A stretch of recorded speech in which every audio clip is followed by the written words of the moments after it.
सतनाम वाहिगुरु साहिब जियो तोहे गुरु ए मानक चंद राखो इन सो प्रेम बिलंद मंत्र आपनो तोहे बताइए तिलक गुरमुखी मस्तक लाए। वाहिगुरु जी का खालसा वाहिगुरु जी की फतेह। गरीबनवाद सतगुरु जी ਸਰਬ ਕਲਾ ਸਮਰੱਥ ਚਵਰ ਛਤਰ ਤਖਤ ਦੇ ਮਾਲਕ ਧੰਨ ਸਾਹਿਬ ਸ੍ਰੀ ਗੁਰੂ ਗ੍ਰੰਥ ਸਾਹਿਬ ਜੀ ਦੀ ਪਾਵਨ ਪਵਿੱਤਰ ਹਜ਼ੂਰੀ ਵਿੱਚ ਸੁਭਾਈਮਾਨ ਪਰਮ ਸਤਿਕਾਰਯੋਗ ਗੁਰੂ ਰੂਪ ਖਾਲਸਾ ਸਾਧ ਸੰਗਤ ਜੀਓ, ਵਾਹਿਗੁਰੂ ਜੀ ਦੀ ਬਖਸ਼ਿਸ਼ ਸਦਕਾ ਰਾਤਰੀ ਦੇ ਦੀਵਾਨ 'ਚ ਗੁਰੂ ਕੇ ਦਰਸ਼ਨ ਦੀਦਾਰ ਕਰਨ ਦਾ ਸੁਭਾਗ ਪ੍ਰਾਪਤ ਹੋਇਆ ਹੈ। ਗੁਰੂ ਕੀ ਪਾਵਨ ਗੋਦ ਵਿੱਚ ਬੈਠ ਕੇ ਇਲਾਹੀ ਬਾਣੀ ਦਾ ਕੀਰਤਨ ਆਪ ਜੀ ਸਰਵਣ ਕਰ ਰਹੇ ਸੀ।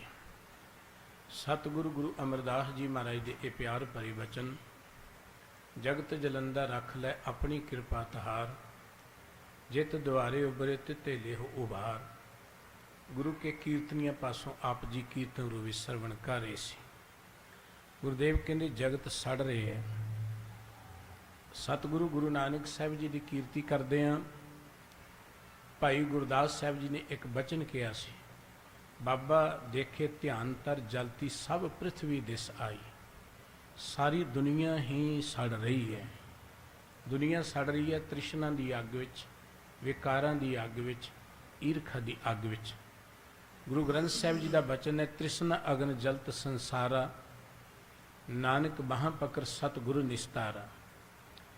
ਧਰਮ ਦਾ ਮੁੱਖ ਕੰਮ ਸੀ ਲੋਕਾਂ ਵਿੱਚ ਪਿਆਰ ਪੈਦਾ ਕਰਨਾ, ਲੋਕਾਂ ਨੂੰ ਉਸ ਪਰਮਾਤਮਾ ਦੇ ਪਿਆਰ ਵਿੱਚ ਜੁੜ ਕੇ ਉਹਨਾਂ ਦੇ ਅੰਦਰ ਸੰਤੋਖ ਦਾ ਜੀਵਨ ਪੈਦਾ ਕਰਨਾ।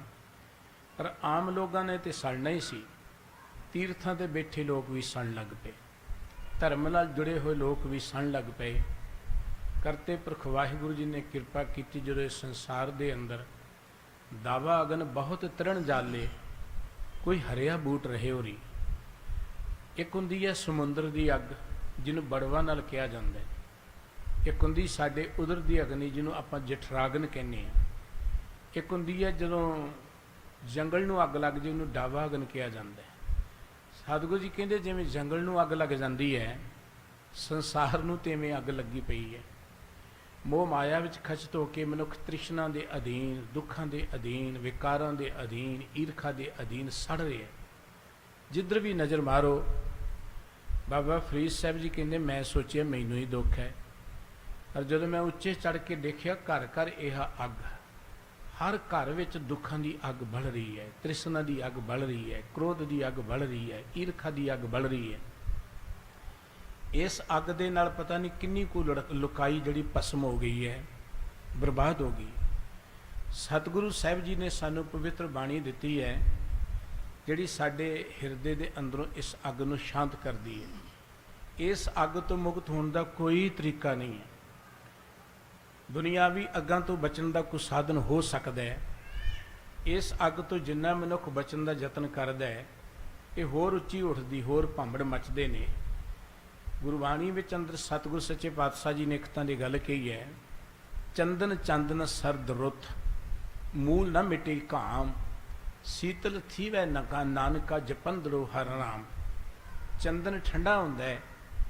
ਬੜੇ ਬੜੇ ਵਿਦਵਾਨ ਲੋਕ ਚੰਦਨ ਮੱਥੇ ਤੇ ਮਲਦੇ ਨੇ, ਕੋਈ ਸ਼ੀਤਲਤਾ ਮਿਲਦੀ ਹੈ।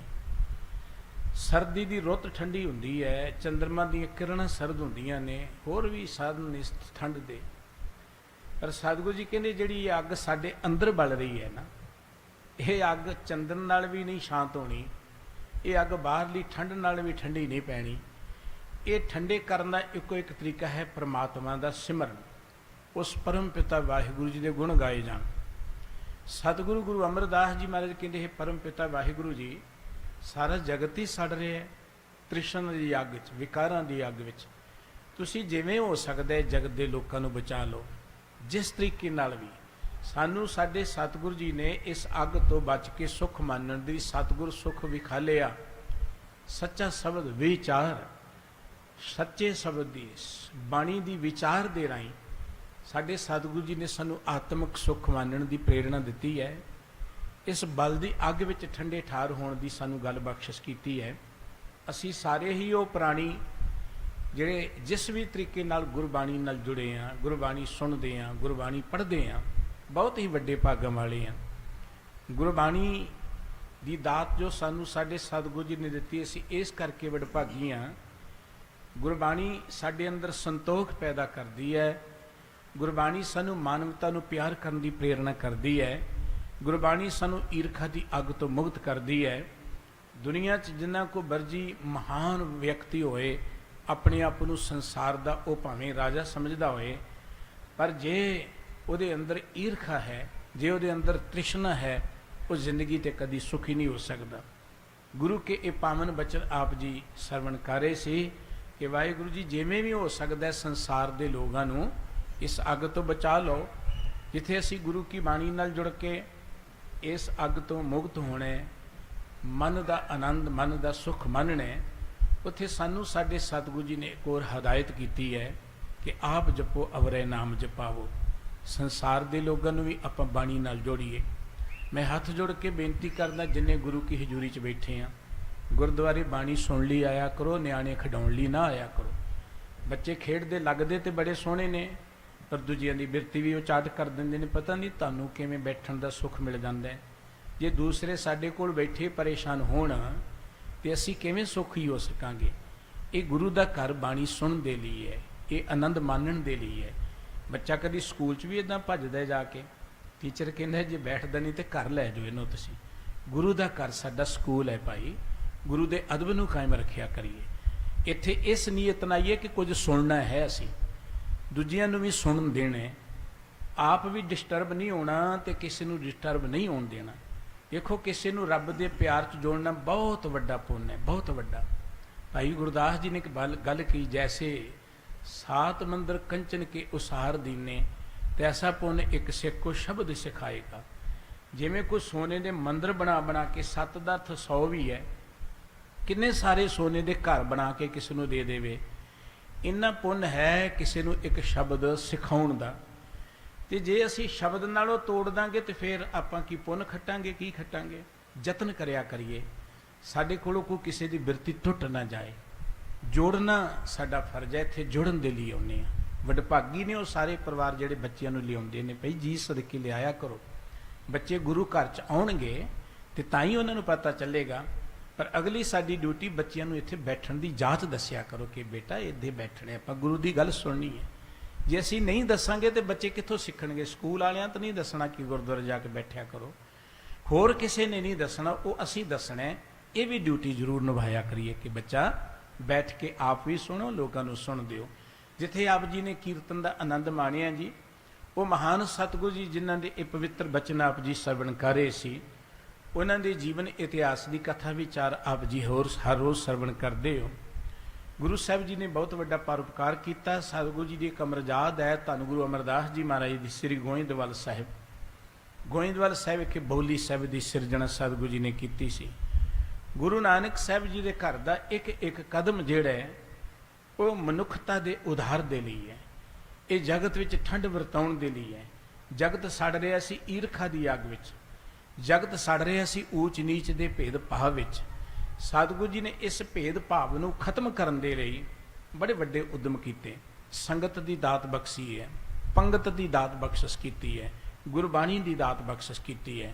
ਸਾਡੇ ਸਤਿਗੁਰੂ ਜੀ ਨੇ ਸਾਨੂੰ ਜੇ ਤੀਰਥ ਅਸਥਾਨ ਵੀ ਦਿੱਤੇ, ਉਹ ਹੋਰਨਾਂ ਵਾਂਗੂ ਨਹੀਂ ਹੈ ਕਿ ਇੰਨੇ ਤੀਰਥਾਂ ਤੇ ਨਹਾਓਗੇ ਤੁਹਾਨੂੰ ਇੰਨੀ ਮੁਕਤੀ ਮਿਲ ਜਾਏਗੀ। ਮੁਕਤੀ ਤੇ ਗੁਰਬਾਣੀ ਪੜ੍ਹਿਆ ਮਿਲਣੀ ਹੈ। ਮੁਕਤੀ ਤਾਂ ਪਰਮ ਪਿਤਾ ਵਾਹਿਗੁਰੂ ਜੀ ਦੇ ਪਿਆਰ ਵਿੱਚ ਜੁੜ ਕੇ ਮਿਲਣੀ ਹੈ। ਮੁਕਤੀ ਐਸੇ ਜ਼ਿੰਦਗੀ 'ਚ ਮਿਲਣੀ ਹੈ। ਮੁਕਤੀ ਮਰਨ ਤੋਂ ਬਾਅਦ ਨਹੀਂ ਆਪਾਂ ਭਾਲਣੀ। ਮੁਕਤੀ ਦੁੱਖਾਂ ਤੋਂ ਮੁਕਤੀ ਹੈ, ਮੁਕਤੀ ਚਿੰਤਾ ਤੋਂ ਮੁਕਤੀ ਹੈ, ਮੁਕਤੀ ਵਿਕਾਰਾਂ ਤੋਂ ਮੁਕਤੀ। ਇਹਨੂੰ ਮੁਕਤੀ ਕਿਹਾ ਜਾਂਦਾ ਹੈ। ਇਹ ਫਿਰ ਤੀਰਥ ਕਾਹਦੇ ਲਈ ਨੇ? ਤੀਰਥ ਸੀ ਇਹ ਜਿਹੜੀ ਦੁਨੀਆ ਈਰਖਾ ਦੀ ਅੱਗ ਵਿੱਚ ਸੜ ਰਹੀ ਸੀ, ਇਹਦੇ ਤੋਂ ਮੁਕਤੀ ਮਿਲੇ, ਲੋਕਾਂ 'ਚ ਪਿਆਰ ਬਣੇ, ਲੋਕਾਂ 'ਚ ਬਰਾਬਰਤਾ ਪੈਦਾ ਹੋਵੇ। ਇਹ ਕੰਮ ਬਹੁਤ ਔਖਾ ਹੈ, ਲੋਕਾਂ 'ਚ ਬਰਾਬਰਤਾ ਪੈਦਾ ਕਰਨੀ। ਸਤਿਗੁਰੂ ਜੀ ਨੇ ਤਕਰੀਬਨ 240 ਸਾਲ ਲਾ ਕੇ ਸੰਘਰਸ਼ ਕਰਕੇ ਇਹ ਕਾਰਜ ਕੀਤਾ। ਬੋਲੀ ਸਾਹਿਬ ਜੀ ਦੀ ਸਿਰਜਣਾ ਦਾ ਮੁੱਖ ਮਕਸਦ ਸੀ ਆਪਣੇ ਇਸ ਮੁਲਕ ਦੇ ਅੰਦਰ ਜਾਤ ਪਾਤ ਦੇ ਨਾਂ ਤੇ ਬੜੇ ਵੈਰ ਵਿਤਕਰੇ ਸਨ। ਕਿਸ ਨੂੰ ਉੱਚੀ ਜਾਤ ਦਾ ਹੰਕਾਰ ਸੀ, ਕਿਸੇ ਨੂੰ ਨੀਵੇਂ ਹੋਣ ਦਾ ਬੜੀ ਹੀਣ ਭਾਵਨਾ ਸੀ, ਦੋਵੇਂ ਗਵਾਚੇ ਹੋਏ ਸਨ। ਸਤਿਗੁਰੂ ਜੀ ਨੇ ਕਿਹਾ ਸੀ ਨੈ ਹੈ ਜੀ, ਨਾ ਹਮ ਉੱਤਮ ਨੀਚ ਨਾ ਮੱਧਮ, ਹਮ ਸਰਨਾਗਤ ਹਰ ਕੇ ਲੋਗ। ਅਸੀਂ ਕਿਸੇ ਨਾਲੋਂ ਨੀਵੇਂ ਨਹੀਂ ਹਾਂ, ਨਾ ਹੀ ਅਸੀਂ ਕਿਸੇ ਨਾਲੋਂ ਉੱਚੇ, ਅਸੀਂ ਤੇ ਸਾਰੇ ਬਰਾਬਰ ਹਾਂ। ਇੱਕ ਪਿਤਾ ਇੱਕ ਸਕੇ ਹਮ ਬਾਰ। ਇਸ ਕਰਕੇ ਸਤਿਗੁਰੂ ਜੀ ਨੇ ਸਮੁੱਚੀ ਮਾਨਵਤਾ ਨੂੰ ਇੱਕ ਉਸ ਪਰਮ ਪਿਤਾ ਵਾਹਿਗੁਰੂ ਜੀ ਦੀ ਸੰਤਾਨ ਦੱਸਦਿਆਂ ਆਪਸੀ ਭਾਈਚਾਰਾ ਬਣਾਉਣ ਦੀ ਗੱਲ ਕਹੀ। ਜੋੜਨਾ ਬੜਾ ਵੱਡਾ ਪੁੰਨ ਹੈ। ਲੋਕਾਂ ਵਿੱਚ ਫੁੱਟ ਪਾਉਣੀ ਤੇ ਬੜੀ ਸੌਖੀ ਗੱਲ ਹੈ। ਆਪਣੇ ਸਵਾਰਥ ਲਈ ਲੋਕਾਂ ਨੂੰ ਲੜਾ ਦੇਣਾ, ਲੋਕਾਂ ਨੂੰ ਮਰਵਾ ਦੇਣਾ, ਸਮਾਜ ਦੇ ਵਿੱਚ ਦਰਾਰਾਂ ਪੈਦਾ ਕਰ ਦੇਣੀਆਂ, ਇਹਦੋਂ ਵੱਡਾ ਕੋਈ ਪਾਪ ਨਹੀਂ ਹੈ ਧਰਤੀ ਤੇ। ਜਿੰਨੇ ਮਰਜ਼ੀ ਕੋਈ ਤੀਰਥ ਨਹਾ ਲਏ, ਜਿੰਨੇ ਮਰਜ਼ੀ ਕੋਈ ਪਾਠ ਪੁੰਨ ਕਰ ਲਏ, ਪਰ ਜੇ ਉਹ ਦੋ ਲੋਕਾਂ 'ਚ ਪਿਆਰ ਨਹੀਂ ਪੈਦਾ ਕਰ ਸਕਿਆ, ਉਹਦੇ ਸਭ ਅਕਾਰਥੀ ਨੇ, ਭਾਵੇਂ ਜਿੰਨੇ ਮਰਜ਼ੀ ਉਹ ਪਵਿੱਤਰ ਸਥਾਨ ਤੇ ਬੈਠਾ ਹੋਵੇ। ਗੁਰੂ ਸਾਹਿਬਾਨ ਨੇ ਬੌਲੀ ਸਾਹਿਬ ਦੀ ਸਿਰਜਣਾ ਕੀਤੀ। ਆ ਜਿਹੜਾ ਜਾਤ ਪਾਤ ਦੇ ਨਾਂ ਤੇ ਵੈਤ ਵਿਤਕੇ ਖਤਮ ਹੋ ਜਾਣ, ਉਹ ਸੀ ਕਿ ਸਾਰੇ ਇੱਕੋ ਬੌਲੀ 'ਚ ਇਸ਼ਨਾਨ ਕਰਨ। ਉੱਥੇ ਬ੍ਰਾਹਮਣ ਨਾ ਆਵੇ, ਉੱਥੇ ਜਿਹਨੂੰ ਉਹਨਾਂ ਨੇ ਕਿਹਾ ਕਿ ਇਹ ਸ਼ੂਦਰ ਹੈ। ਗੁਰਮਤਿ ਕਿਸੇ ਨੂੰ ਸ਼ੂਦਰ ਨਹੀਂ ਮੰਨਦੀ। ਗੁਰਬਾਣੀ ਕਹਿੰਦੀ ਸ਼ੂਦਰ ਉਹ ਹੈ ਜਿਹਦੇ ਕਰਮ ਮਾੜੇ ਨੇ, ਜਿਹਦੀ ਸੋਚ ਮਾੜੀ ਹੈ, ਉਹ ਸ਼ੂਦਰ ਹੈ। ਜਿਹਦੇ ਅੰਦਰ ਖੋਟੀ ਮੱਤ ਹੈ, ਜਿਹਦੇ ਅੰਦਰ ਕਬੁੱਧ ਹੈ, ਜਿਹਦੇ ਅੰਦਰ ਕ੍ਰੋਧ, ਉਹ ਸ਼ੂਦਰ ਹੈ। ਹੁਣ ਜ਼ਰੂਰੀ ਨਹੀਂ ਕਿ ਚਿੱਟੇ ਕੱਪੜਿਆਂ 'ਚ ਬ੍ਰਾਹਮਣ ਹੀ ਬੈਠਾ ਹੋਏਗਾ, ਉੱਥੇ ਵੀ ਸ਼ੂਦਰ ਹੋ ਸਕਦਾ ਹੈ। ਇਹ ਜ਼ਰੂਰੀ ਨਹੀਂ ਹੈ ਕਿ ਜੁੱਤੀਆਂ ਗੰਢਣ ਵਾਲਾ ਸ਼ੂਦਰ ਹੋਏ, ਉਹ ਬ੍ਰਾਹਮਣ ਵੀ ਹੋ ਸਕਦਾ, ਕਿਉਂ ਉਹ ਬ੍ਰਹਮ ਵਿੱਚ ਲਿਵਲੀਨ ਹੋ ਗਿਆ। ਇਸ ਕਰਕੇ ਸਤਿਗੁਰੂ ਜੀ ਨੇ ਬੌਲੀ ਸਾਹਿਬ ਦੀ ਸਿਰਜਣਾ ਕੀਤੀ। ਸਾਰੇ ਇੱਕੋ ਹੀ ਬੌਲੀ 'ਚ ਇਸ਼ਨਾਨ ਕਰਨ। ਇਹ ਜਿਹੜੀ ਊਚ ਨੀਚ ਭੇਦਭਾਵ ਇਹ ਖਤਮ ਹੋ ਜਾਣ। ਉਹ ਬੌਲੀ ਜਿਸ ਵੇਲੇ ਬਣ ਰਹੀ ਹੈ, ਬਜ਼ੁਰਗਾਂ ਨੂੰ ਜ਼ਿਆਦਾ ਪਤਾ ਹੋਏਗਾ, ਅੱਜ ਕੱਲ੍ਹ ਦੇ ਬੱਚਿਆਂ ਨੂੰ ਪਤਾ ਨਹੀਂ ਹੈ। ਜਦੋਂ ਖੂਹ ਬਣਦੇ ਸਨ, ਪੁੱਟਦਿਆਂ ਥੱਲੇ ਜਾ ਕੇ ਕਰੜੀ ਧਰਤੀ ਹੁੰਦੀ ਹੈ। ਇੱਕ ਇਹੋ ਜਿਹਾ ਪੜਾਅ ਹੁੰਦਾ ਹੈ ਜਿਹਦੇ ਹੇਠਾਂ ਪਾਣੀ ਵਗਦਾ ਹੁੰਦਾ ਹੈ, ਪਰ ਉਹ ਹੁੰਦਾ ਬੜਾ ਕਰੜਾ ਹੈ, ਉਹਨੂੰ ਕੜ ਕਹਿੰਦੇ ਨੇ। ਉਹ ਕੜ ਜਿੰਨਾ ਚਿਰ ਟੁੱਟੇ ਨਾ, ਤੇ ਭਾਵੇਂ ਜਿੰਨਾ ਮਰਜ਼ੀ ਅਸੀਂ ਡੂੰਘਾ ਖੂਹ ਪੁੱਟਿਆ ਹੈ, ਉਹ ਪਾਣੀ ਨਿਕਲੇਗਾ ਨਹੀਂ। ਇਸ ਕਰਕੇ ਉਹ ਧਰਤੀ ਦੇ ਉਸ ਪਰਤ ਨੂੰ ਤੋੜਨ ਦੇ ਲਈ ਯਤਨ ਕਰਨਾ ਪੈਂਦਾ ਕਈ ਵਾਰ।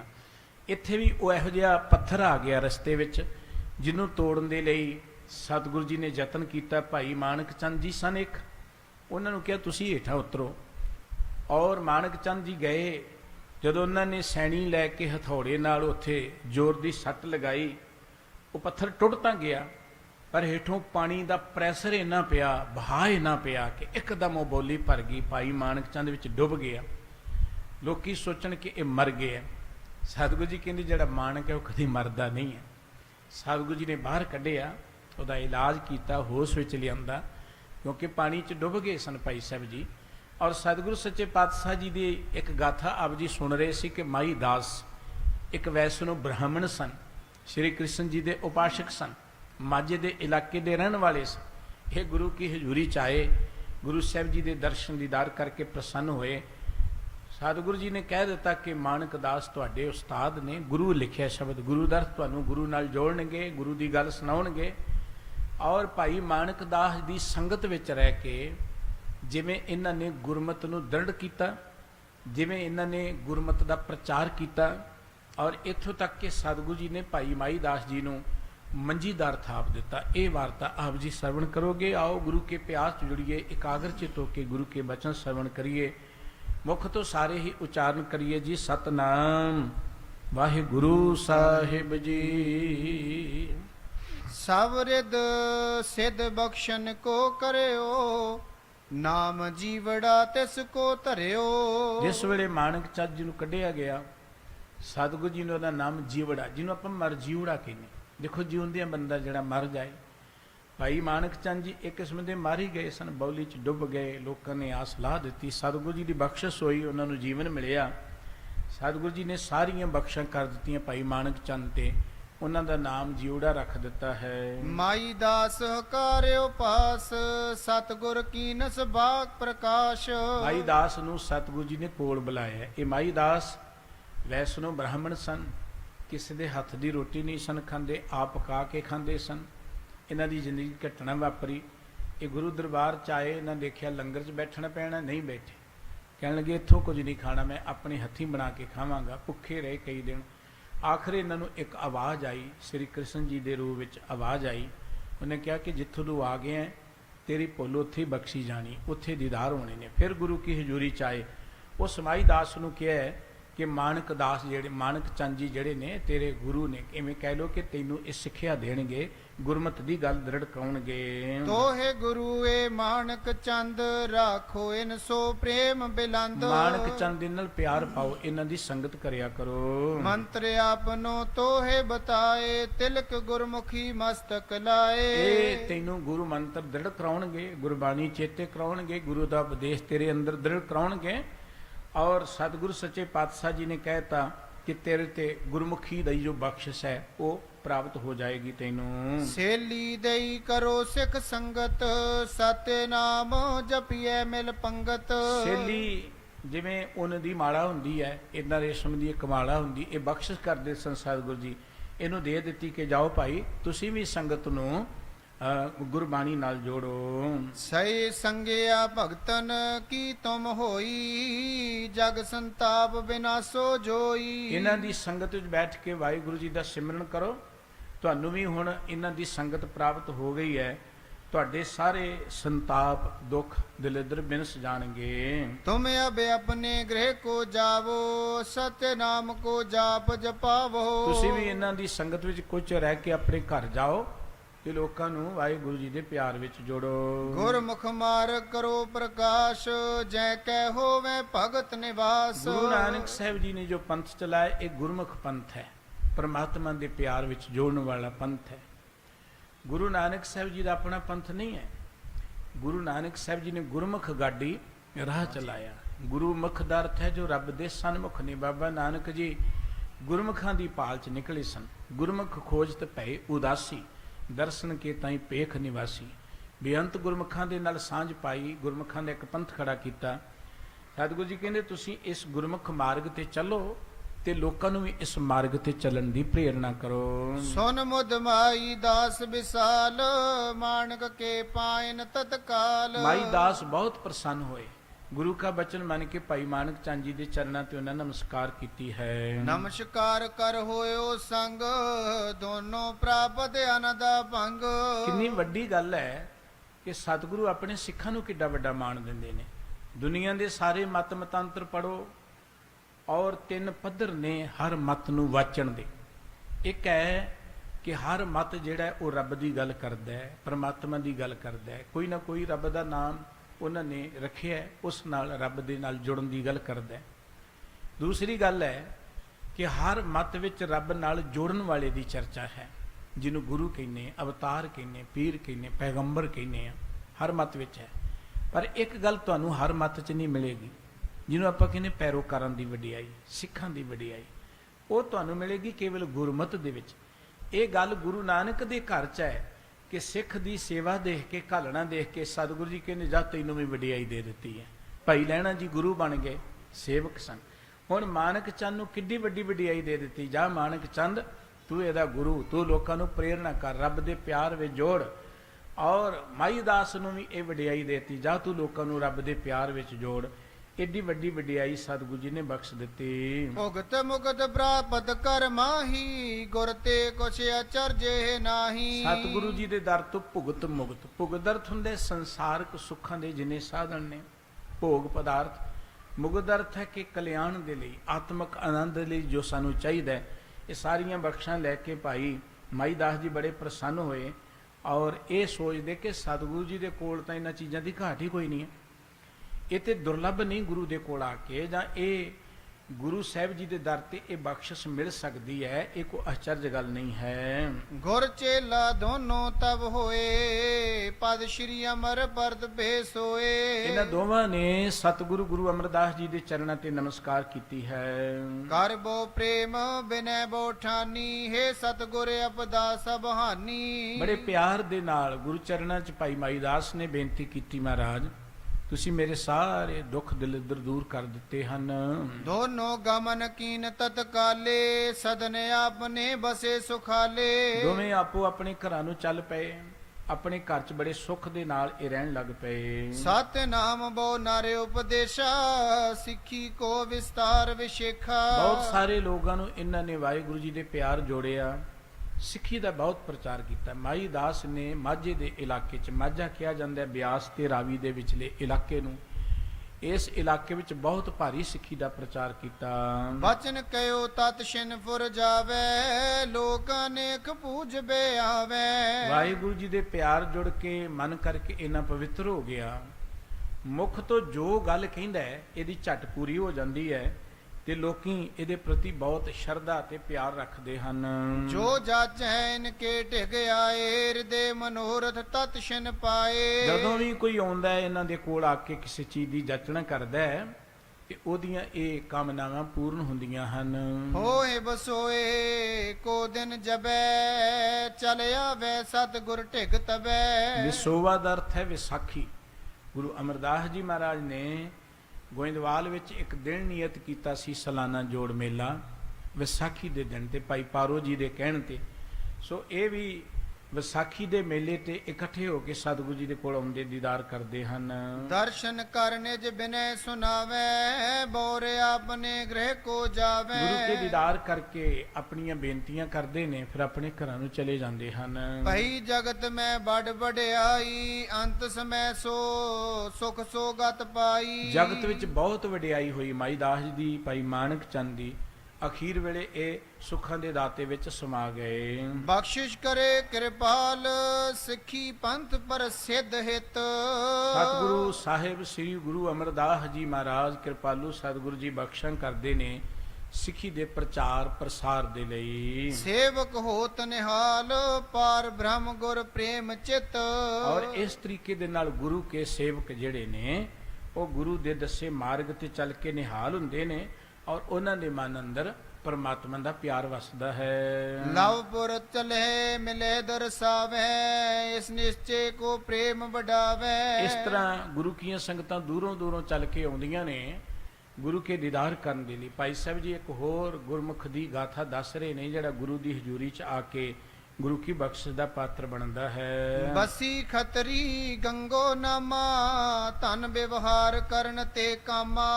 ਆਓ ਬੱਸੀ ਨਗਰ ਦਾ ਨਾਮ ਹੈ। ਬੱਸੀ ਨਗਰ ਦਾ ਰਹਿਣ ਵਾਲਾ ਗੰਗੋ ਇੱਕ ਵਿਅਕਤੀ ਸੀ, ਇਹਦਾ ਨਾਮ ਸੀ ਔਰ ਇਹਦਾ ਚੰਗਾ ਕਾਰੋਬਾਰ ਸੀ, ਸੋਹਣਾ ਇਹਦਾ ਸਾਹੂਕਾਰਾ ਚੱਲਦਾ ਸੀ ਇਸ ਨਗਰ ਦੇ ਵਿੱਚ। ਦਰਬ ਹਜ਼ਾਰੋਂ ਬਨਜ ਚਲਾਵੇ, ਨਿਤ ਬ੍ਰਤ ਮਤ ਕਰ ਅਦਕ ਵਧਾਵੇ।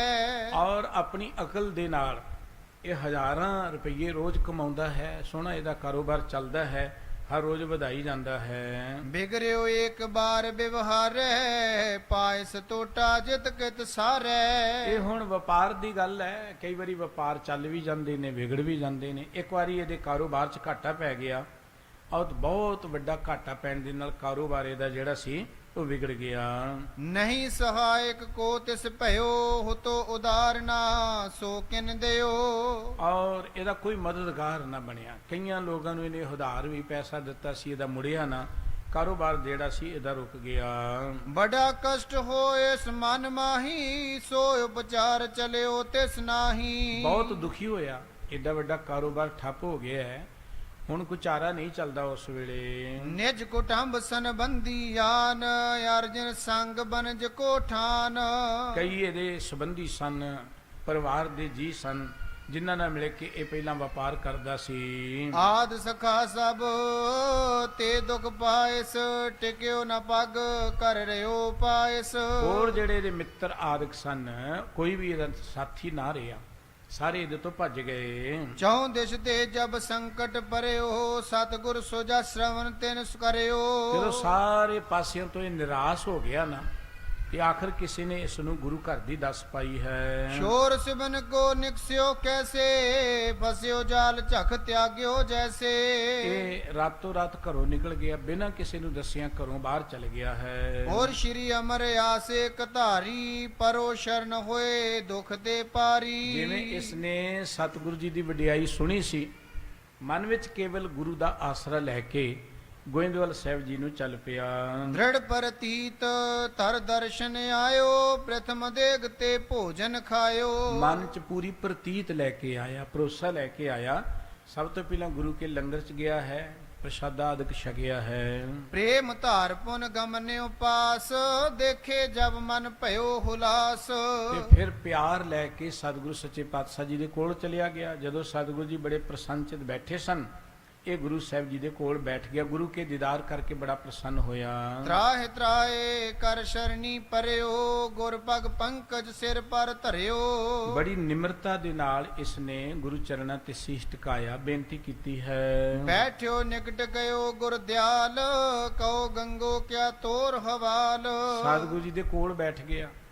ਗਰੀਬ ਨਿਵਾਸ ਸਤਿਗੁਰੂ ਜੀ ਕਹਿਣ ਲੱਗੇ, ਕਿਉਂ ਭਾਈ, ਕੀ ਹਾਲ ਚਾਲ ਤੇਰਾ, ਕਿਵੇਂ ਆਇਆ ਹੈ? ਸੁਨ ਕੇ ਨਿਜ ਸੰਕਟ ਸਭ ਕਹਿਓ, ਪ੍ਰਭ ਜੀ ਤਨ ਟੋਟਾ ਮੈਂ ਲਹਿਓ। ਗੁਰੂ ਸਾਹਿਬ ਜੀ ਦੀ ਗੱਲ ਸੁਣ ਕੇ ਇਸਨੇ ਸਾਰੀ ਆਪਣੀ ਵਾਰਤਾ ਦੱਸਦੀ। ਮਹਾਰਾਜ, ਕਾਰੋਬਾਰ ਬੜਾ ਵਧੀਆ ਚੱਲਦਾ ਸੀ ਪਰ ਇੱਕਦਮ ਬਰਬਾਦ ਹੋ ਗਿਆ, ਬੜਾ ਦੁਖੀ ਹੋ ਗਿਆ, ਕਰਜ਼ਾਈ ਹੋ ਗਿਆ। ਹੁਣ ਰਾਤੋਂ ਰਾਤ ਚੋਰੀ ਨਿਕਲ ਕੇ ਘਰੋਂ ਮੈਂ ਆਇਆ ਹਾਂ, ਤੁਹਾਡੀ ਚਰਨ ਸਰਣ ਵਿੱਚ ਪਹੁੰਚਾ ਹਾਂ ਜੀ। ਗੁਰੂ ਕਹਿਓ ਅਬ ਦਿੱਲੀ ਜਈਏ, ਮਾਨ ਬਾਗ ਦੇ ਕੋਠੀ ਪਈਏ। ਸਤਿਗੁਰੂ ਜੀ ਕਹਿਣ ਲੱਗੇ, ਦਿੱਲੀ ਚਲਿਆ ਜਾ, ਉੱਥੇ ਜਾ ਕੇ ਆਪਣਾ ਕਾਰੋਬਾਰ ਸ਼ੁਰੂ ਕਰ ਦੇ। ਸਤ ਸੰਗਤ ਕੀ ਸੇਵਾ ਕਰੋ, ਹਵੈ ਹੈ ਦਰਬ ਨਾ ਚਿੰਤਾ ਧਰੋ। ਦਿੱਲੀ ਵਿੱਚ ਜਾ ਕੇ ਸਤ ਸੰਗਤ ਕਰਿਆ ਕਰੀ, ਵਾਹਿਗੁਰੂ ਮਿਹਰ ਕਰਨਗੇ, ਚਿੰਤਾ ਨਾ ਕਰ, ਤੇਰਾ ਕਾਰੋਬਾਰ ਚੱਲ ਜਾਏਗਾ। ਸ਼੍ਰੀ ਗੁਰ ਕੀ ਆਇਸ ਲੈ ਗਇਓ, ਪੁਰ ਮੈਂ ਕੋਠੀ ਪਾਵਤ ਭਇਓ। ਗੁਰੂ ਸਾਹਿਬ ਜੀ ਦੀ ਆਗਿਆ ਲਈ ਦਿੱਲੀ ਚਲ ਗਿਆ, ਉੱਥੇ ਘਰ ਬਣਾ ਲਿਆ ਤੇ ਜਾ ਕੇ ਨੇ ਕਾਰੋਬਾਰ ਸ਼ੁਰੂ ਕਰ ਦਿੱਤਾ ਹੈ। ਮੁਗਲ ਅਚਾਨਕ ਇੱਕ ਤੈ ਆਇਓ, ਲੱਖ ਮੋਹਰ ਜਿਨ ਸੰਗ ਲਦਾਇਓ। ਇੱਕ ਮੁਗਲ ਆ ਗਿਆ ਅਚਨਚੇ ਦੇ ਇਹਦੇ ਕੋਲ। ਉਸ ਵੇਲੇ ਦੀ ਜਿਹੜੀ 1 ਲੱਖ ਮੋਹਰ ਸੀ, ਜੋ ਉਸ ਵੇਲੇ ਰੁਪਈਆ ਜਾਂ ਸਿੱਕਾ ਚੱਲਦਾ ਸੀ, ਉਹ ਇਹਦੇ ਕੋਲ ਸੀ, ਮੁਗਲ ਦੇ ਕੋਲ। ਏਕ ਫਰਦ ਹੁੰਡੀ ਕੋ ਚਾਹੇ, ਬੂਜਤ ਫਿਰਦ ਕੋਠੀਆਂ ਮਾਹੇ। ਆਪਾਂ ਕਹਿ ਸਕਦੇ ਬੈਂਕਿੰਗ ਦਾ ਕੰਮ ਕਰਦਾ ਸੀ, ਹੁੰਡੀ ਦਿਆ ਕਰਦਾ ਸੀ। ਕਿਸੇ ਨੇ ਇਹਦੇ ਕੋਲ ਪੈਸੇ ਰੱਖ ਜਾਣੇ, ਇਹਨੇ ਹੁੰਡੀ ਲਿਖ ਦੇਣੀ, ਦੂਜੀ ਥਾਂ ਤੋਂ ਅਗਲੇ ਲੈ ਲੈਣੇ, ਇਦਾਂ ਦਾ ਇਹਦਾ ਵਿਹਾਰ ਬਣਿਆ ਹੋਇਆ ਸੀ। ਔਰ ਇਹਨੇ ਉਸ ਵੇਲੇ ਉਹਨੂੰ ਹੁੰਡੀ ਲਿਖ ਕੇ ਦੇ ਦਿੱਤੀ। ਸੁਨ ਹੁੰਡੀ ਇੱਕ ਕਰੇ ਨ ਕੋਊ, ਦਰਬ ਅਦਕ ਤੇ ਤਰਾਸਤ ਸੋਊ। ਔਰ ਇਹ ਉੱਥੇ ਹੋਰ ਵੀ ਸਨ ਇਹੋ ਜਿਹੇ ਸ਼ਾਹੂਕਾਰਾ ਕਰਨ ਵਾਲੇ, ਪਰ ਕਿਸੇ ਨੇ ਉਸ ਮੁਗਲ ਦੇ ਹੁੰਡੀ ਜਿਹੜੀ ਦਿੱਤੀ ਨਾ ਉਹਨੂੰ। ਹੁਣ ਇਹਨੇ ਪੈਸੇ ਚੁੱਕ ਕੇ ਕਿਤੇ ਜਾ ਨਹੀਂ ਸੀ ਸਕਦਾ, ਇਸ ਕਰਕੇ ਉਹਨੂੰ ਇਹਦੇ ਬਾਰੇ ਵੀ ਪਤਾ ਲੱਗਾ ਕਿ ਇਹ ਵੀ ਸ਼ਾਹੂਕਾਰਾ ਕਰਦਾ ਹੈ। ਭਾਈ ਗੰਗੋ ਜਿਹੜਾ ਸੀ ਇਹਦੇ ਕੋਲੋਂ ਆ ਗਿਆ ਹੈ ਮੁਗਲ। ਤਬ ਗੰਗੋ ਕੀ ਕੋਠੀ ਆਇਓ, ਇੱਕ ਹੁੰਡੀ ਮੈਂ ਚਾਤ ਕਰਾਇਓ। ਤੇ ਉਹ ਭਾਈ ਗੰਗੋ ਜੀ ਕੋਲ ਆਇਆ, ਆ ਕੇ ਕਹਿਣ ਲੱਗਾ ਕਿ ਮੈਨੂੰ ਹੁੰਡੀ ਚਾਹੀਦੀ ਹੈ, ਔਰ ਉਹਨੇ ਆਪਣੀ ਸਾਰੀ ਗੱਲਬਾਤ ਦੱਸੀ ਹੈ। ਸਤਿਗੁਰ ਕੇ ਵਿੱਚ ਬਚ ਸਿਮਰਨ ਕਰੇ, ਇਸ ਤੇ ਧਨ ਮਾਮਾ ਬਿਰਤਾ ਧਰੇ। ਉਸ ਵੇਲੇ ਗੁਰੂ ਸਾਹਿਬ ਜੀ ਦੇ ਬਚਨ ਨੂੰ ਚੇਤੇ ਆ ਗਏ, ਔਰ ਇਹਨਾਂ ਧਨ 1 ਲੱਖ ਰੁਪਈਆ ਇੱਕੋ ਵਾਰੀ ਦੇ ਕੋਲ ਆ ਪਹੁੰਚਾ ਹੈ। ਮੈਂ ਕਰਹੋ ਹੁੰਡੀ ਕਹਿ ਦਿਓ, ਦਰਬ ਮੁਗਲ ਤੇ ਸਗਰਿਓ ਲਿਓ। ਇਹ ਕਹਿਣ ਲੱਗਾ, ਮੈਂ ਹੁੰਡੀ ਬਣਾ ਦਿੰਦਾ ਤੈਨੂੰ। ਇਹਨੇ ਮੁਗਲ ਪਾਸੋਂ ਸਾਰੇ ਰੁਪਈਏ ਲੈ ਲਏ, ਉਹਨੂੰ ਹੁੰਡੀ ਜਿਵੇਂ ਆਪਾਂ ਕਹਿੰਦੇ ਚੈੱਕ ਕੱਟ ਕੇ ਦੇ ਦੇਣਾ, ਇਵੇਂ ਕੱਟ ਕੇ ਦੇ ਦਿੱਤਾ ਹੈ। ਲਿਖੀ ਦਰਸ਼ਨੀ ਤੇ ਕਰ ਦੀਨੀ, ਲੈ ਕਰ ਲਵਪੁਰ ਤਿਆਰੀ ਕੀਨੀ। ਔਰ ਉਹਨੂੰ ਲਿਖ ਕੇ ਦੇਤਾ। ਉਸ ਵਿਅਕਤੀ ਨੇ ਲਾਹੌਰ ਨੂੰ ਤਿਆਰੀ ਕਰ ਲਈ। ਤਬ ਗੰਗੋ ਦੀ ਨਾਰ ਜੋ ਸਾਰੀ, ਪਹੁੰਚਾਈ ਤਿਸ ਨਗਰ ਅਗਾਰੀ। ਔਰ ਗੰਗੋ ਨੇ ਉਹ ਜਿੰਨੀਆਂ ਵੀ ਉਹਦੀਆਂ ਮੋਹਰਾਂ ਸੀ ਨਾ, ਕਿਉਂਕਿ ਜਿਵੇਂ ਅਸੀਂ ਬੈਂਕ 'ਚ ਪੈਸੇ ਜਮ੍ਹਾਂ ਕਰਾ ਦਿੰਦੇ ਆ, ਅਗਲੀ ਬ੍ਰਾਂਚ ਵਿੱਚ ਜਾ ਕੇ ਜਿੱਥੋਂ ਲੋੜ ਉੱਥੋਂ ਲੈ ਲੈਨੇ, ਇਸ ਤਰ੍ਹਾਂ ਦਾ ਉਦੋਂ ਸਿਸਟਮ ਸੀ ਬੈਂਕਿੰਗ ਦਾ। ਗੰਗੋ ਨੇ ਆਪਣੇ ਵਿਹਾਰ ਰਾਹੀਂ ਉਹਦਾ ਉਹ ਰੁਪਈਆ ਜਿਹੜਾ ਸੀ ਲਾਹੌਰ ਵਿੱਚ ਪਹੁੰਚ ਤੱਕ ਕਰ ਦਿੱਤਾ, ਜਿੱਥੇ ਉਹਨੂੰ ਚਾਹੀਦਾ ਸੀ। ਮੁਗਲ ਪ੍ਰਵੇਸ਼ੋ ਲਵਪੁਰ ਜਾਏ, ਗਇਓ ਬਨਕ ਡਿਗ ਹਾਟ ਪੁਛਾਏ। ਜੋ ਭਾਈ ਗੰਗੋ ਜੀ ਨੇ ਟਿਕਾਣਾ ਦੱਸਿਆ ਸੀ, ਉਹ ਮੁਗਲ ਉਸ ਦੁਕਾਨਦਾਰ ਕੋਲ, ਬਾਣੀਏ ਕੋਲ ਚਲਿਆ ਗਿਆ। ਉਹਨੂੰ ਜਾ ਕੇ ਉਹਨੇ ਉਹ ਕਾਗਜ਼ ਫੜਾਇਆ ਹੈ। ਮੋਰ ਦਰਸ਼ਨੀ ਹੁੰਡੀ ਲੈ ਹੋ, ਲੱਖ ਮੋਰ ਅਬ ਗਿਨ ਕਰ ਦੇ ਹੋ। ਮੁਗਲ ਨੇ ਇਹ ਗੱਲ ਕਹੀ ਕਿ ਮੇਰੇ ਕੋਲ ਹੁੰਡੀ ਹੈ, ਇਹ ਲੈ ਲਓ ਤੇ ਮੈਨੂੰ 1 ਲੱਖ ਜੋ ਮੋਹਰ ਹੈ ਉਹ ਦੇ ਦਿਓ। ਪਹੁੰਚੀ ਮੋਰ ਸੋ ਦਈ ਨਿਕਾਸ, ਗਇਓ ਮੁਗਲ ਲੈ ਹਿਰਦੇ ਹੁਲਾਸ। ਉਹ ਮੁਗਲ ਨੂੰ ਉਹਦੀ ਮਾਇਆ ਜਿੰਨੀ ਸੀ ਮਿਲ ਗਈ, ਬੜਾ ਪ੍ਰਸੰਨ ਹੋਇਆ ਕਿ ਮੇਰਾ ਸਾਰਾ ਧਨ ਠੀਕ ਠਾਕ ਇੱਥੇ ਪਹੁੰਚ ਗਿਆ ਹੈ। ਤਿਸ ਪਿਛੇ ਗੰਗੋ ਕੋ ਕਾਮ, ਭਇਓ ਬ੍ਰਿਧ ਤੈਸੋ ਧਨ ਧਾਮ। ਉਸ ਤੋਂ ਬਾਅਦ ਭਾਈ ਗੰਗੋ ਦਾ ਕਾਰੋਬਾਰ ਦਿਨੋਂ ਦਿਨ ਵੱਧਦਾ ਹੀ ਗਿਆ, ਵਿਸ਼ਵਾਸ ਬਣ ਗਿਆ, ਸੋਹਣਾ ਕਾਰੋਬਾਰ ਚੱਲ ਪਿਆ, ਇਹਨੇ ਘਰ-ਬਾਰ ਸੋਹਣਾ ਬਣਾ ਲਿਆ। ਵਧੀ ਪ੍ਰਤੀ ਚੱਲਿਓ ਵਿਵਹਾਰ, ਜਾਣਿਓ ਬਹੁਤੇ ਨਗਰ ਮਜਾਰ।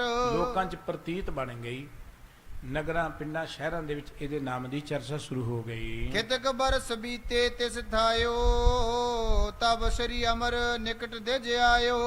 ਕਿੰਨਾ ਸਮਾਂ ਬਤੀਤ ਹੋ ਗਿਆ, ਇਹ ਕਾਰੋਬਾਰ ਚ ਮਸਤ ਹੋ ਗਿਆ, ਸੋਹਣਾ ਕਾਰੋਬਾਰ ਚੱਲ ਪਿਆ ਇਹਦਾ। ਇੱਕ ਵਾਰੀ ਸਤਿਗੁਰੂ ਸੱਚੇ ਪਾਤਸ਼ਾਹ ਜੀ ਦੇ ਕੋਲ ਇੱਕ ਗਰੀਬ ਵਿਅਕਤੀ ਬ੍ਰਾਹਮਣ ਸੀ, ਉਹ ਚੱਲ ਕੇ ਆਇਆ ਸਤਿਗੁਰੂ ਜੀ ਦੇ ਕੋਲ। ਕੰਨਿਆ ਏਕ ਨਿਕੇਤ ਕੁਮਾਰੀ ਸ਼੍ਰੀ ਗੁਰ ਆਇਓ ਸ਼ਰਨ ਤੁਮਾਰੀ। ਸਤਿਗੁਰੂ ਜੀ, ਉਹ ਘਰ 'ਚ ਇੱਕ ਬੱਚੀ ਹੈ, ਕੁਆਰੀ ਹੈ, ਮੈਂ ਤੁਹਾਡੀ ਸ਼ਰਨ 'ਚ ਆਇਆ। ਕਾਰਨ ਇਹ ਹੈ ਕਿ ਬੱਚੀ ਦਾ ਵਿਆਹ ਕਾਰਜ ਕਰਨਾ ਹੈ, ਧਨ ਦੀ ਲੋੜ ਹੈ, ਜੇ ਤੁਸੀਂ ਮੇਰੀ ਕੋਈ ਮਦਦ ਕਰ ਦਿਓ ਤਾਂ। ਕਿਤਕ ਦਰਬ ਤੁਮ ਤੇ ਜਬ ਪਾਵੋ ਕੰਨਿਆ ਪ੍ਰਾਨ ਪਾਨ ਗ੍ਰਹਿਣ ਕਰਵਾਵੋ। ਜੇ ਤੁਸੀਂ ਕੁਝ ਮੇਰੀ ਮਦਦ ਕਰ ਦਿਓ, ਧਨ ਦੇ ਦਿਓ, ਤੇ ਮੈਂ ਆਪਣੀ ਬੱਚੀ ਦਾ ਵਿਆਹ ਕਰ ਸਕਦਾ ਹਾਂ। ਰਿਣ ਰਿਪ ਬਲ ਤੇ ਦੁਖ ਨ ਐਸੇ ਪਿਤ ਕੁਮਾਰ ਕੋ ਪਾਵਤ ਜੈਸੇ। ਦੇਖੋ, ਬੰਦਾ ਕਰਜ਼ਾਈ ਹੋਏ ਉਹਨਾਂ ਦੁਖੀ ਨਹੀਂ ਹੁੰਦਾ, ਪਰ ਜੇ ਬੱਚੀ ਘਰ 'ਚ ਬੈਠੀ ਹੋਏ, ਵਿਆਹੁਣ ਵਾਲੀ ਹੋਏ, ਮਾਂ ਪਿਓ ਨੂੰ ਚਿੰਤਾ ਤਾਂ ਹੁੰਦੀ ਹੈ ਨਾ। ਇਸ ਕਰਕੇ ਮੈਂ ਤੁਹਾਡੇ ਕੋਲ ਆਇਆ, ਤੁਸੀਂ ਕਿਰਪਾ ਕਰਕੇ ਮੇਰੀ ਮਦਦ ਕਰੋ। ਸ਼੍ਰੀ ਗੁਰ ਕਿਰਪਾ ਧਾਰ ਸੁਖ ਰਾਸ ਲਿਖੇ ਰਜਤ ਬਣ ਦੇ 50। ਸਤਿਗੁਰੂ ਸੱਚੇ ਪਾਤਸ਼ਾਹ ਜੀ ਨੇ ਕਿਰਪਾ ਕੀਤੀ ਤੇ ਉਹਨੂੰ ਲਿਖ ਦਿੱਤਾ, ਜਿੰਨੀ ਉਹਨੂੰ ਮਾਇਆ 50 ਰਜਤਪਣ ਮੋਹਰਾਂ ਲਿਖ ਦਿੱਤੀਆਂ ਉਸ ਦੇ ਲਈ। ਗੰਗੋ ਪਰ ਹੁੰਡੀ ਕਰ ਲੀ ਦੀਨ ਲੈ ਕਰ ਵਿਪਰ ਗਮਨ ਕੋ ਕੀਨ। ਕਿਉਂਕਿ ਹੋ ਸਕਦਾ ਹੈ ਉਸ ਇਲਾਕੇ ਦਾ ਰਹਿਣ ਵਾਲਾ ਹੋਏ, ਇਹ ਵਿਅਕਤੀ ਹੋਏ ਜਿਹੜਾ ਲੋੜਵੰਦ ਹੈ, ਦਿੱਲੀ ਵਾਲ ਦਾ। ਸਤਿਗੁਰੂ ਜੀ ਨੇ ਭਾਈ ਗੰਗੋ ਦੇ ਨਾਂ ਇਹ ਜਿਹੜੀ ਸੀ ਹੁੰਡੀ ਲਿਖ ਦਿੱਤੀ ਕਿ ਭਾਈ ਗੰਗੋ, ਇਹਨੂੰ ਇੰਨੇ ਪੈਸੇ ਜਿਹੜੇ ਦੇ ਦਿਓ ਆਪਣੇ ਕੋਲੋਂ।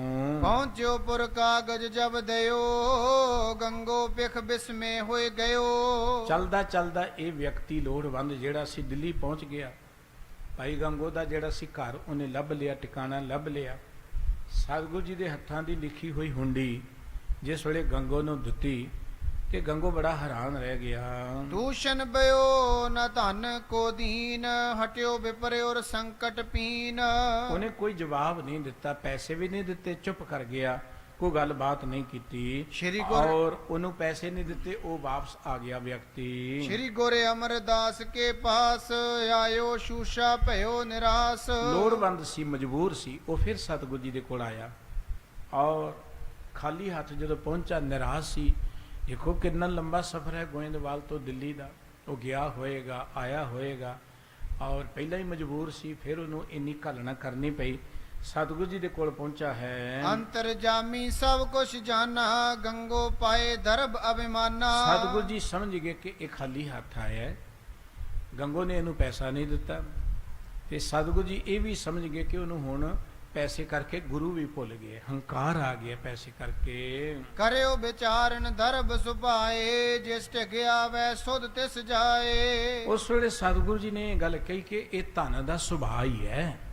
ਜਿੱਥੇ ਆਏ ਨਾ, ਕੋਈ ਵਿਰਲਾ ਬੰਦਾ ਹੈ ਕਿ ਧਨ ਆਉਣ ਤੇ ਹੰਕਾਰ ਨਾ ਉਹਨੂੰ ਆਏ ਜਾਂ ਨਸ਼ਾ ਨਾ ਹੋਵੇ ਧਨ ਦਾ, ਇਹ ਧਨ ਦਾ ਸੁਭਾਅ ਹੀ ਹੈ। ਇਸ ਕਰਕੇ ਗੰਗੋ ਕੋਲ ਵੀ ਪੈਸਾ ਬਹੁਤ ਆ ਗਿਆ ਹੈ ਤੇ ਉਹ ਵੀ ਹੁਣ ਪੈਸੇ ਦੇ ਵਿੱਚ ਬੇਹੋਸ਼ ਹੋ ਗਿਆ ਹੈ। ਗੁਰ ਪਰਮੇਸ਼ਰ ਬੀਸਰ ਜੈ ਹੈ ਲਾਲਚ ਲਗੇ ਕਸ਼ਟ ਕੋ ਪੈ ਹੈ। ਮਨੁੱਖ ਨੂੰ ਜਦੋਂ ਬਹੁਤ ਦੁਨਿਆਵੀ ਸੁੱਖ ਮਿਲ ਜਾਣ, ਪੈਸਾ ਲੋੜ ਤੋਂ ਜ਼ਿਆਦਾ ਬਿਨਾਂ ਕਮਾਇਆ ਮਿਲ ਜਾਏ, ਇੱਕ ਤਾਂ ਹੁੰਦਾ ਮਿਹਨਤ ਕਰਕੇ ਕਮਾਉਣਾ ਬਹੁਤ ਚੰਗੀ ਗੱਲ ਹੈ, ਪੈਸਾ ਹੋਣਾ ਮਾੜੀ ਗੱਲ ਨਹੀਂ ਹੈ, ਪੈਸਾ ਮਾੜੀ ਗੱਲ ਨਹੀਂ ਹੈ। ਪੈਸਾ ਜ਼ਿੰਦਗੀ ਦੀ ਕਾਰ ਚਲਾਉਣ ਲਈ ਜ਼ਰੂਰੀ ਹੈ, ਗੁਜ਼ਰਾਨ ਹੈ। ਲੇਕਿਨ ਪੈਸਾ ਜੇ ਬੰਦਾ ਮਿਹਨਤ ਕਰਕੇ ਕਮਾਏ ਨਾ, ਫਿਰ ਤੇ ਉਹ ਪੈਸਾ ਬਹੁਤ ਵਧੀਆ ਹੈ। ਬਿਨਾਂ ਥੋੜੀ ਮਿਹਨਤ ਦੇ ਨਾਲ ਜਾਂ ਬਿਨਾਂ ਮਿਹਨਤ ਤੋਂ ਪੈਸਾ ਬਹੁਤ ਜ਼ਿਆਦਾ ਆ ਜਾਏ, ਫਿਰ ਬੰਦੇ ਦੀ ਮੱਤ ਵਿਗੜ ਜਾਂਦੀ ਹੈ, ਫਿਰ ਬੰਦਾ ਹੰਕਾਰ ਚ ਆ ਜਾਂਦਾ ਹੈ, ਉਹ ਗਲਤ ਪਾਸਿਆਂ 'ਚ ਵੀ ਖਰਚਦਾ ਹੈ। ਇਸ ਕਰਕੇ ਸਤਿਗੁਰੂ ਜੀ ਕਹਿੰਦੇ ਧਨ ਦਾ ਇਹ ਸੁਭਾਅ ਹੀ ਹੈ ਕਿ ਜਦੋਂ ਬੰਦੇ ਕੋਲ ਬਹੁਤਾ ਆ ਜਾਏ, ਉਹਨੂੰ ਰੱਬ ਭੁੱਲ ਜਾਂਦਾ ਹੈ, ਪ੍ਰਮਾਤਮਾ ਭੁੱਲ ਜਾਂਦਾ ਹੈ। ਕਰੇ ਬਾਵਰਾ ਸੁਰਤ ਬਿਸਾਰੇ ਜੋਗ ਅਜੋਗ ਨ ਬਹੁਰ ਵਿਚਾਰੇ। ਬੰਦਾ ਜਿਹੜਾ ਨਾ ਬੌਰਾ ਹੋ ਜਾਂਦਾ ਹੈ, ਬੌਰਾ ਦਾ ਅਰਥ ਹੈ ਕਮਲਾ ਹੋ ਜਾਂਦਾ ਹੈ, ਉਸ ਵੇਲੇ ਉਹਨੂੰ ਸੁਰਤ ਹੀ ਨਹੀਂ ਰਹਿੰਦੀ। ਜਿਵੇਂ ਕੋਈ ਬੰਦਾ ਮਾਨਸਿਕ ਤੌਰ ਤੇ ਕਮਲਾ ਹੋ ਜਾਏ ਤੇ ਉਹਨੂੰ ਆਪਣੀ ਸੁੱਧ ਬੁੱਧ ਨਹੀਂ ਰਹਿੰਦੀ। ਮਾਇਆ ਦਾ ਵੀ ਪ੍ਰਭਾਵ ਇਹੋ ਜਿਹਾ ਪੈਂਦਾ ਹੈ ਕਿ ਮਨੁੱਖ ਕਮਲਾ ਹੋ ਜਾਂਦਾ ਹੈ, ਉਹਨੂੰ ਆਪਣੀ ਜ਼ਿੰਦਗੀ ਦੇ ਅਸਲੀ ਮਕਸਦ ਦਾ ਪਤਾ ਨਹੀਂ ਰਹਿੰਦਾ। ਏਮ ਲਖ ਦਿਜ ਕੋ ਦਰਬ ਦਿਵਾਇਓ ਕੰਨਿਆ ਵਿਆਹ ਕਰਿਓ ਹਰ ਖਾਇਓ। ਸਤਿਗੁਰੂ ਜੀ ਨੇ ਉਸ ਵਿਅਕਤੀ ਨੂੰ ਜਿੰਨਾ ਧਨ ਚਾਹੀਦਾ ਸੀ ਦੇ ਦਿੱਤਾ। ਭਾਈ ਜਾ ਤੂੰ ਆਪਣੀ ਬੱਚੀ ਦਾ ਕਾਰਜ ਕਰ और खुश रहे। ਤਿਸ ਦਿਨ ਤੇ ਗੰਗੋ ਕੋ ਦਰਬ ਜਾਤ ਜਾਤ ਬਿਨ ਸਿਓ ਪੁਨ ਸਰਬ। ਜਦੋਂ ਵੀ ਤੁਸੀਂ ਕਿਸੇ ਗਰੀਬ ਦੀ ਲੋੜਵੰਦ ਦੀ ਮਦਦ ਕਰਦੇ ਹੋ ਨਾ, ਦਰਅਸਲ ਉਹਦੀਆਂ ਜੋ ਅਸੀਸਾਂ ਨੇ ਉਹ ਮਨੁੱਖ ਨੂੰ ਬੜਾ ਸੁੱਖ ਦਿੰਦੀਆਂ ਨੇ। ਜਦੋਂ ਅਸੀਂ ਕਿਸੇ ਗਰੀਬ ਦਾ ਦਿਲ ਹੀ ਤੋੜ ਦਿੰਦੇ ਹਾਂ, ਹਰ ਮਨੁੱਖ ਦੇ ਅੰਦਰ ਪਰਮਾਤਮਾ ਵਸਦਾ ਹੈ। ਬਾਬਾ ਫਰੀਦ ਸਾਹਿਬ ਜੀ ਨੇ ਕਿਹਾ ਸੀ, ਜੇ ਤਉ ਪ੍ਰਿਆ ਦੀ ਸਿੱਖ ਹਿਆਉ ਨਾ ਠਾਹੇ ਕਹੀਂ ਦਾ। ਜੇ ਤੈਨੂੰ ਰੱਬ ਨੂੰ ਮਿਲਣ ਦੀ ਕੋਈ ਖਿੱਚ ਹੈ, ਉਹਦੀ ਕਿਰਪਾ ਦੇ ਪਾਤਰ ਬਣਨਾ, ਤੇ ਕਦੀ ਕਿਸੇ ਦਾ ਦਿਲ ਨਾ ਦੁਖਾਈ। ਜੇ ਦਿਲ ਦਿਖਾਇਆ ਅਸੀਂ ਰੱਬ ਦੀ ਮਿਹਰ ਦੇ ਪਾਤਰ ਨਹੀਂ ਬਣਦੇ। ਜੇ ਕਿਸੇ ਦਾ ਦਿਲ ਖੁਸ਼ ਹੋ ਜਾਏ ਤੇ ਕਿੰਨੀ ਬਖਸ਼ਿਸ਼ ਹੋ ਜਾਂਦੀ ਹੈ। ਜਦੋਂ ਕਿਸੇ ਦੁਖੀ ਦੀ ਮਦਦ ਕਰਦੇ ਆ ਨਾ, ਉਹ ਖੁਸ਼ ਹੁੰਦਾ ਤੇ ਸਾਨੂੰ ਇੱਕ ਅਜੀਬ ਜੀ ਖੁਸ਼ੀ ਮਿਲਦੀ ਹੈ ਅੰਦਰੋਂ। ਉਹ ਖੁਸ਼ੀ ਦਾ ਮੁੱਲ ਕੋਈ ਨਹੀਂ ਹੈ, ਉਹ ਖੁਸ਼ੀ ਬਾਜ਼ਾਰੋਂ ਨਹੀਂ ਕਿਤੇੋਂ ਮਿਲਣੀ। ਤੁਸੀਂ ਉਦੋਂ ਹੀ ਬੜੇ ਅਮੀਰ ਮਹਿਸੂਸ ਕਰਦੇ ਹੋ, ਭਾਵੇਂ ਉਹ ਜਿਹਨੂੰ ਕੁਝ ਵੀ ਨਹੀਂ ਦਿੱਤਾ। ਜਦੋਂ ਤੁਹਾਡੇ ਕਰਕੇ ਕੋਈ ਖੁਸ਼ ਹੋਵੇਗਾ, ਉਦੋਂ ਤੁਸੀਂ ਅਮੀਰ ਹੋਵੋਗੇ, ਧਨ ਨਾਲ ਅਮੀਰ ਨਹੀਂ ਹੋ। ਜਦੋਂ ਕਿਤੇ ਕੋਈ ਤੁਹਾਡੇ ਲਈ ਚੰਗੀਆਂ ਅਰਦਾਸਾਂ ਕਰੇਗਾ, ਤੁਹਾਨੂੰ ਕੋਈ ਚੰਗੀਆਂ ਦੁਆਵਾਂ ਦੇਵੇਗਾ, ਇਹ ਅਮੀਰੀ ਹੈ ਸਾਡੀ। ਅਸੀਂ ਕਿਸ ਲੈਵਲ ਤੇ ਆ ਜਾਂ ਕਿਸ ਸਟੇਟਸ 'ਚ ਆ, ਇਹ ਗੱਲ ਮਾਇਨੇ ਨਹੀਂ ਰੱਖਦੀ। ਸਾਡੇ ਕਰਕੇ ਕਿੰਨੇ ਕੁ ਲੋਕ ਖੁਸ਼ ਨੇ, ਸਾਡੇ ਕਰਕੇ ਕਿੰਨੇ ਕੁ ਲੋਕਾਂ ਨੂੰ ਮਨ ਦੀ ਖੁਸ਼ੀ ਮਿਲੀ ਹੈ, ਇਸ ਗੱਲ ਨੇ ਸਾਨੂੰ ਜ਼ਿੰਦਗੀ 'ਚ ਮਹਾਨ ਬਣਾਉਣਾ ਹੈ। ਹੁਣ ਗੰਗੋ ਕੋਲ ਧਨ ਬਹੁਤ ਸੀ, 50 ਕੁ ਰਜਤਮਨ ਮੋਹਰਾਂ ਕੁ ਬਹੁਤੀਆਂ ਨਹੀਂ ਸਨ ਉਹਦੇ ਲਈ, ਔਰ ਉਹ ਵੀ ਸਤਿਗੁਰੂ ਜੀ ਨੇ ਦੇ ਹੀ ਦੇਣੀਆਂ ਸਨ, ਕੋਲ ਨਹੀਂ ਸਨ ਰੱਖਣੀਆਂ। ਪਰ ਇਹ ਬੰਦਾ ਜਿਹਦੇ ਤੇ ਗੁਰੂ ਦੀ ਬਖਸ਼ ਹੋਈ ਕਾਰੋਬਾਰ ਚੱਲਿਆ, ਗੁਰੂ ਨੂੰ ਹੀ ਭੁੱਲ ਗਿਆ ਉਸ ਵੇਲੇ। ਔਰ ਫਿਰ ਗੁਰਬਾਣੀ ਦਾ ਇੱਕ ਬਚਨ ਹੈ ਕਿ ਜਦੋਂ ਅਸੀਂ ਪਰਮਾਤਮਾ ਤੋਂ ਬੇਮੁਖ ਹੋ ਜਾਂਦੇ ਹਾਂ, ਪਰਮਾਤਮਾ ਤੋਂ ਬੇਮੁਖ ਹੋਣ ਦਾ ਅਰਥ ਕੀ ਹੈ? ਇਹ ਨਹੀਂ ਕਿ ਮੈਂ ਪਾਠ ਬੜਾ ਕਰਦਾ ਕਿ ਪਰਮਾਤਮਾ ਦੇ ਸਨਮੁਖ ਹਾਂ, ਜਾਂ ਗੁਰਦੁਆਰੇ ਬੈਠਾ ਮੈਂ ਪਰਮਾਤਮਾ ਦੇ ਸਨਮੁਖ ਹੋਵਾਂਗਾ। ਪਰਮਾਤਮਾ ਤੋਂ ਬੇਮੁਖ ਹੋਣ ਦਾ ਅਰਥ ਹੈ ਕਿ ਮੇਰੇ ਅੰਦਰੋਂ ਇਮਾਨਦਾਰੀ ਖਤਮ ਹੋ ਗਈ, ਮੇਰੇ ਅੰਦਰੋਂ ਦਇਆ ਹੀ ਖਤਮ ਹੋ ਗਈ, ਮੇਰੇ ਅੰਦਰ ਤਰਸ ਹੀ ਕੋਈ ਨਹੀਂ ਹੈ, ਮੇਰੇ ਅੰਦਰ ਪਿਆਰ ਹੀ ਕੋਈ ਨਹੀਂ। ਇਹ ਹੈ ਪਰਮਾਤਮਾ ਤੋਂ ਬੇਮੁਖ ਹੋਣਾ। ਤੇ ਪਰਮਾਤਮਾ ਦੇ ਸਨਮੁਖ ਹੋਣ ਦਾ ਇਹ ਹੀ ਅਰਥ ਨਹੀਂ ਕਿ ਮੈਂ ਗੁਰਦੁਆਰੇ ਬੈਠਾ ਤੇ ਸਨਮੁਖ ਹਾਂ। ਸਨਮੁਖ ਦਾ ਅਰਥ ਹੈ ਕਿ ਮੈਂ ਜਿੱਥੇ ਹੀ ਹਾਂ ਉੱਥੇ ਮੈਂ ਦੂਜਿਆਂ ਪ੍ਰਤੀ ਕੋਈ ਪਿਆਰ ਵਾਲੀ ਭਾਵਨਾ ਵਰਤਾਂ, ਦੂਜਿਆਂ ਦੇ ਪ੍ਰਤੀ ਮੇਰੇ ਮਨ 'ਚ ਕੋਈ ਮਦਦ ਕਰਨ ਦਾ ਚਾਹ ਹੋਏ, ਦੂਜਿਆਂ ਦੇ ਦੁੱਖ ਵਿੱਚ ਕੰਮ ਆਉਣ ਦੇ ਲਈ ਮੇਰੇ ਅੰਦਰ ਕੋਈ ਖਿੱਚ ਹੋਵੇ। ਇਹ ਹੈ ਪਰਮਾਤਮਾ ਦੇ ਸਨਮੁਖ ਹੋਣਾ।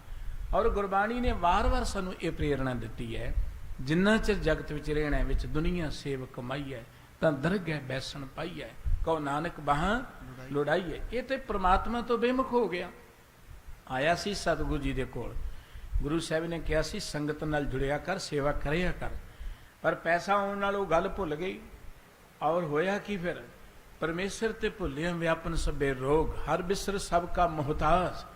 ਜਦੋਂ ਅਸੀਂ ਪਰਮਾਤਮਾ ਤੋਂ ਬੇਮੁਖ ਹੋ ਜਾਵਾਂਗੇ, ਜ਼ਰੂਰੀ ਨਹੀਂ ਕਿ ਸਾਡੇ ਕੋਲ ਬਹੁਤ ਧਨ ਹੈ ਤੇ ਅਸੀਂ ਮੁਤਾਜ ਨਾ ਹੋਈਏ। ਧਨ ਹੁੰਦਿਆਂ ਵੀ ਬੰਦਾ ਮੁਤਾਜ ਹੋ ਜਾਂਦਾ ਹੈ। ਆਪਾਂ ਦੇਖਦੇ ਵੱਡੇ ਵੱਡੇ ਛਤਰਪਤੀ ਦਿਨਾਂ 'ਚ ਅੱਖਾਂ ਤੋਂ ਹੌਲੇ ਹੋ ਜਾਂਦੇ ਨੇ, ਦਿਨਾਂ 'ਚ ਰੁੱਲ ਜਾਂਦੇ ਨੇ ਜਦੋਂ ਰੱਬ ਭੁੱਲ ਜਾਂਦਾ ਹੈ। ਇਹੀ ਹਾਲ ਤੇਰੀ ਹੋਈ। ਇਹਦਾ ਫਿਰ ਕਾਰੋਬਾਰ ਵਿਗੜਨਾ ਸ਼ੁਰੂ ਹੋ ਗਿਆ। ਥੋਰਨ ਦਿਨ ਮੈਂ ਰੰਕ ਭਇਓ ਹੈ, ਤਬ ਨਿਜ ਔਗਨ ਜਾਣ ਲਿਓ ਹੈ। ਬਸ ਦਿਨਾਂ ਦੇ ਵਿੱਚ ਹੀ ਫਿਰ ਇਹ ਹੇਠਾਂ ਆ ਗਿਆ ਕਾਰੋਬਾਰ, ਰੰਕ ਦਾ ਅਰਥ ਗਰੀਬ ਹੋ ਗਿਆ। ਤੇ ਫਿਰ ਇਹਨੂੰ ਆਪਣੀ ਗਲਤੀ ਦਾ ਅਹਿਸਾਸ ਹੋਇਆ ਕਿ ਮੈਂ ਤੇ ਰੱਬ ਨਾਲੋਂ ਹੀ ਟੁੱਟ ਗਿਆ, ਮੈਂ ਤੇ ਗੁਰੂ ਨੂੰ ਭੁਲਾ ਦਿੱਤਾ। ਸਤਿਗੁਰ ਤੇ ਬੇਮੁਖ ਮੈਂ ਭਇਓ, ਜਾਤੇ ਦਰਬ ਸਰਬ ਹਰ ਗਇਓ। ਕਹਿਣ ਲੱਗਾ ਮੈਂ ਬੇਮੁਖ ਹੋ ਗਿਆ ਸਾਂ ਗੁਰੂ ਸਾਹਿਬ ਜੀ ਤੋਂ, ਤੇ ਜੋ ਕੁਝ ਮੇਰੇ ਕੋਲ ਆਇਆ ਸੀ ਨਾ, ਸਭ ਕੁਝ ਆਪਣੇ ਆਪ ਹੀ ਚਲਿਆ ਗਿਆ। ਹੁਣ ਤਿਨ ਬਿਨ ਕੌਣ ਸਹਾਇਕ ਮੇਰਾ, ਉਚਿਤ ਮੋਏ ਬਨਬੋ ਅਬ ਚੇਰਾ। ਹੁਣ ਗੁਰੂ ਸਾਹਿਬ ਤੋਂ ਬਿਨਾਂ ਮੇਰਾ ਕੋਈ ਮਦਦਗਾਰ ਨਹੀਂ ਬਣ ਸਕਦਾ।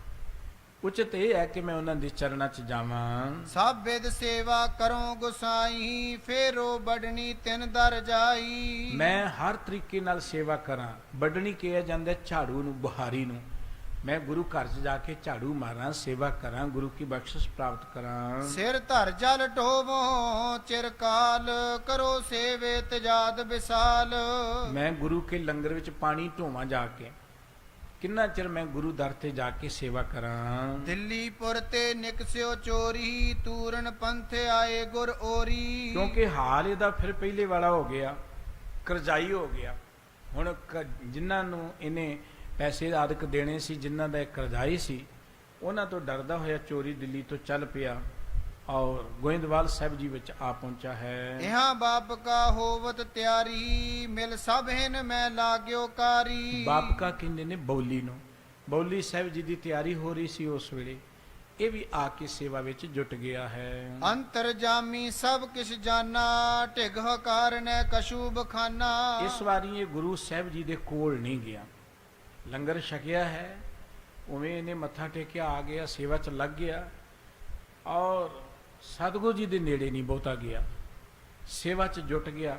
ਤੇ ਗੁਰੂ ਸਾਹਿਬ ਜੀ ਵੀ ਜਾਣ ਗਏ, ਸਤਿਗੁਰੂ ਜੀ ਨੇ ਵੀ ਇਹਨਾਂ ਨੂੰ ਬੁਲਾਇਆ ਨਹੀਂ, ਇਹ ਸੇਵਾ 'ਚ ਲੱਗਾ ਰਿਹਾ। ਬਹੁਤ ਮੋਲ ਕੇ ਵਸਤਰਨ ਮਾਹੇ, ਬਾਂਦੇ ਈਟ ਪੀਠ ਪਾ ਧਰ ਜਾਹੇ। ਹੁਣ ਚੰਗਾ ਸ਼ਾਹੂਕਾਰ ਸੀ, ਦਿਨਾਂ 'ਚ ਇਹਦਾ ਸ਼ਾਹੂਕਾਰਾ ਚਲੇ ਗਿਆ, ਕੱਪੜੇ ਨੇ ਸੋਹਣੇ ਪਾਏ ਸੀ, ਹੁਣ ਵਧੀਆ ਕੱਪੜੇ ਪਾਏ ਨੇ, ਇੱਟਾਂ ਢੋ ਰਿਹਾ ਹੈ, ਮਿੱਟੀ ਢੋ ਰਿਹਾ ਹੈ, ਸਤਿਗੁਰੂ ਜੀ ਇਹਨੂੰ ਦੇਖ ਰਹੇ ਹਨ।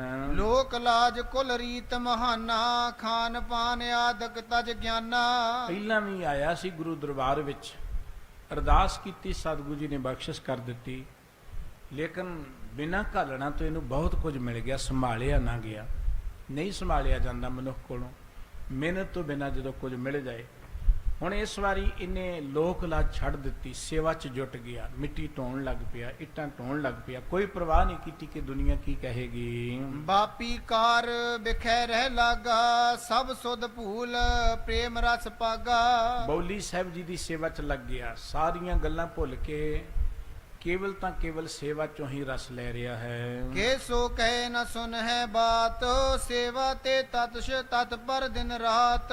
ਕਿਸੇ ਨਾਲ ਗੱਲ ਵੀ ਕੋਈ ਨਹੀਂ ਕਰਦਾ, ਕਿਸੇ ਦੀ ਗੱਲ ਸੁਣਦਾ ਵੀ ਕੋਈ ਨਹੀਂ ਹੈ, ਦਿਨ ਰਾਤ ਸੇਵਾ ਨਾਲ ਜੁੜਿਆ ਰਹਿੰਦਾ ਹੈ। ਗੁਰ ਸੇਵਾ ਕੋ ਤਪਿਆ ਸਕੀਨਾ, ਜਗ ਵਿਵਹਾਰ ਸ਼ੋਰ ਸਭ ਦੀਨਾ। ਬਸ ਸੇਵਾ ਕਰਦਿਆਂ ਕਰਦਿਆਂ ਇਹਨੂੰ ਆਨੰਦ ਆਇਆ ਹੈ ਕਿ ਦੁਨੀਆ ਨੂੰ ਇਹ ਭੁੱਲ ਗਿਆ, ਉਸ ਵੇਲੇ ਦੁਨੀਆ ਦੇ ਕਾਰੋਬਾਰ ਹੀ ਇਹਨੂੰ ਭੁੱਲ ਗਏ ਹਨ। ਹੋਤ ਬਯੋਤ ਸ਼ਾਹ ਬਿਸਾਲਾ, ਅੰਤਰ ਵਿਤਿਕ ਗੀਤ ਇਸ ਕਾਲਾ। ਇਹਦੇ ਅੰਦਰ ਇੱਕ ਨਵਾਂ ਹੀ ਚਾਅ ਪੈਦਾ ਹੋ ਗਿਆ, ਇਹਦਾ ਮਨ ਟਿਕ ਗਿਆ, ਜਿਹੜਾ ਪਹਿਲਾਂ ਭਟਕਦਾ ਸੀ, ਹੁਣ ਇਹਦੀ ਬਿਰਤੀ ਜੁੜਨ ਲੱਗ ਪਈ, ਟਿਕ ਗਿਆ, ਅੰਦਰ ਇੱਕ ਬੜਾ ਉਤਸ਼ਾਹ ਚਾਹ ਪੈਦਾ ਹੋ ਗਿਆ।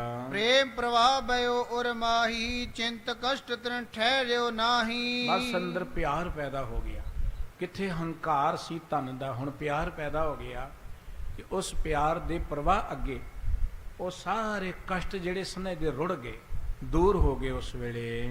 ਜੈ ਜਿਉ ਜਿਉ ਸੁਖ ਪ੍ਰਾਪਤ ਬਾਯੁਰ ਕੋ, ਤਿਉ ਤਿਉ ਸੇਵ ਪ੍ਰੇਮ ਭਾ ਗੁਰ ਕੋ। ਜਿਉਂ ਜਿਉਂ ਇਹਨੂੰ ਮਨ ਕਰਕੇ ਖੁਸ਼ੀ ਮਿਲਦੀ ਹੈ ਨਾ, ਤਿਉਂ ਤੇ ਸੇਵਾ 'ਚ ਹੋਰ ਡੂੰਘਾ ਲੱਗਦਾ ਜਾਂਦਾ ਹੈ, ਹੋਰ ਜੁੜਦਾ ਚਲਿਆ ਜਾਂਦਾ ਹੈ। ਮਨ ਮੈਂ ਮੂਰਤ ਅਚਲ ਟਿਕਾਈ, ਕਬਹੂ ਵਹਿਰ ਵਿਖੇ ਗੁਰ ਤਾਈ। ਮਨ ਵਿੱਚ ਹੀ ਗੁਰੂ ਸਾਹਿਬ ਜੀ ਦਾ ਸਰੂਪ ਇਹਨੇ ਟਿਕਾ ਲਿਆ, ਗੁਰੂ ਦਾ ਧਿਆਨ ਰੱਖਦਾ, ਬਾਣੀ ਨਾਲ ਜੁੜਿਆ ਰਹਿੰਦਾ ਹੈ। ਕਦੀ ਕਦੀ ਇਹ ਬਾਹਰ ਆ ਕੇ ਭਾਵ ਸੁਰਤ ਨੂੰ ਬਾਹਰ ਲਿਆ ਕੇ, ਕਿਵੇਂ ਕਹਿ ਲੋ ਕਿ ਗੁਰੂ ਕੇ ਦੀਦਾਰ ਕਰਦਾ ਹੈ, ਨਹੀਂ ਤੇ ਮਨ ਕਰਕੇ ਜੁੜਿਆ ਰਹਿੰਦਾ ਹੈ। ਨਿਸ ਦਿਨ ਧਿਆਨ ਟਿਕਾਇਓ ਕੈਸੇ, ਜੋਗੀ ਕੀ ਸਮਾਧ ਹੋਏ ਜੈਸੇ। ਜਿਵੇਂ ਕੋਈ ਜੋਗੀ ਨਹੀਂ ਟਿਕ ਜਾਂਦਾ, ਇਵੇਂ ਇਹਦੀ ਸੁਰਤ ਟਿਕ ਗਈ, ਗੁਰੂ ਕੀ ਬਖਸ਼ਿਸ਼ ਹੋਏਗੀ ਜਿਵੇਂ ਇਹਦੇ ਉੱਪਰ, ਸਤਿਗੁਰੂ ਸੱਚੇ ਪਾਤਸ਼ਾਹ ਜੀ ਨੂੰ ਬੁਲਾਉਣਗੇ, ਜਿਵੇਂ ਇਹਦੇ ਤੇ ਬੜੀ ਰਹਿਮਤ ਕਰਨਗੇ। ਇਹ ਬਚਨ ਆਪ ਜੀ ਕੱਲ ਨੂੰ ਸਰਵਣ ਕਰੋਗੇ। ਅੱਜ ਦੀਆਂ ਇੰਨੀਆਂ ਬੇਨਤੀਆਂ ਪ੍ਰਵਾਨ ਕਰਨੀਆਂ ਜੀ, ਭੁੱਲ ਚੁੱਕ ਦੀ ਖਿਮਾ ਬਖਸ਼ਣੀ। ਸਤਿਗੁਰੂ ਸੱਚੇ ਪਾਤਸ਼ਾਹ ਜੀ ਸਮੂਹ ਸੰਗਤ ਨੂੰ ਆਪਣੇ ਦਰੋਂ ਨਾਮ ਬਾਣੀ ਦਾ ਪਿਆਰ ਬਖਸ਼ ਕੇ ਕਿਰਤਾਰਥ ਕਰਨ ਜੀ। ਪਿਆਰ ਸਹਿਤ ਬੁਲਾਓ। ਵਾਹਿਗੁਰੂ ਜੀ ਕਾ ਖਾਲਸਾ, ਵਾਹਿਗੁਰੂ ਜੀ ਕੀ ਫਤਿਹ।